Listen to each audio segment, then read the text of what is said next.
Today, I need you to embrace what comes hard. Today, I need you to accept the challenge. Today, I need you to fall in love with the process. There will be plenty of opportunities to get discouraged, to lose your passion, and think that it's not meant to be. But if you're going to reach your destiny, you have to have a made-up mind. If you give up after the first time, or the 5th time, or the 30th time, what that really means is you didn't want it bad enough. There should be something you're believing for, that you are relentless. You are not moved by how impossible it looks. You're not discouraged by how long it's taking. You don't give up because people told you no. Your attitude is, if I have to believe my whole life, I am not going to stop believing. I am not going to take no for an answer. I'm not going to settle for mediocrity. I'm going to keep pursuing what's in my heart. And ask yourself, what do I really want? What do I really want? And write it down. Writing causes thinking. Thinking creates an image, and you get these images going. You're building a vision in your mind. It's the visionaries that change the world. Think of that. But what keeps that competitive edge, what keeps you on top, is the ability to think and prepare mentally over and over and over again. The body has limitations, the mind does not. We focus so much on what goes on from the neck down that we forget it all starts from here. Everything starts from here. If you're not mentally ready, you're never really physically prepared. And that's where the preparation starts. What would your life be like as you look toward the future if you decided,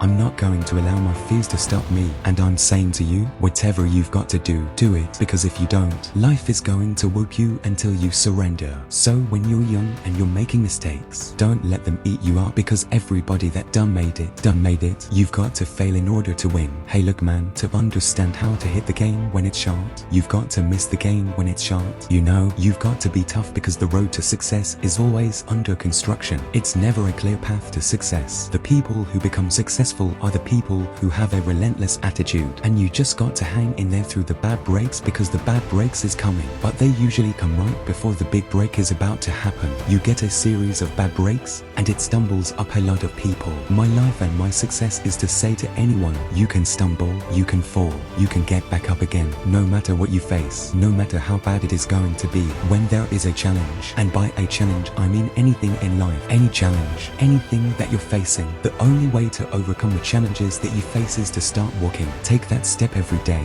no matter what you are facing. Get up and start walking. I have the ability to see the end before the beginning even begins. And what that means is I know that to get to the very end, I can see it right now. So before I went to Butts and I was losing all this weight and shit, I saw myself walking across the fucking stage at 191 pounds. Because that's what I had to get into the door. I saw myself 6 months, a year later, whatever it was going to take me to do, I saw myself walking across that stage, getting that fucking certificate of graduation from Butts, and I was able to be there at 300 fucking pounds. And that feeling that I was nowhere near that fucking feeling. I was able to put myself there 1,000,000 times every fucking day, and that feeling of like, my god, that is going to feel fucking amazing. That's what made me suffer. That's what allowed the pain to be real and say, this is worth it. I want to feel for this fucking next 18 months. It took me 18 fucking months to finally become a Navy SEAL, to finally just get through Butts. 18 months. It's 6 months. It took me 18. That's what woke me up every fucking morning, was I'm going to put myself through this much fucking pain and suffering for a few seconds. That's all it is. Just seconds of joy. And it's so fucking worth it. And that's what people don't get. So I'm able to put myself at the finish line, even though I have no finish line, but at the finish line of an event, before I even start the race, and say, how are you going to feel at the end of this? Visualizing this is my biggest tool of life. That's why I've been able to put myself in cold water, put myself in a 100-mile race millions of times before I've done it, and I'm able to go through the race and see how I'm going to feel at mile 50, almost to the exact feeling. Right, so when it comes out, it's no surprise. It's no surprise. I've already done this 1,000,000 times. I recommended the last time I was here, the little book, Richest Man in Babylon, and I said, I've lectured now to over 3 million people. Guess how many have actually gone and got this little book? And so, very few. My best guess is 10%. Such an easy thing to do, this little book. Number 1, is easy to find. Number 2, it's easy to buy. The most you can pay for it, $6, $7, $8. You can borrow that from your kids. But if it's easy to find and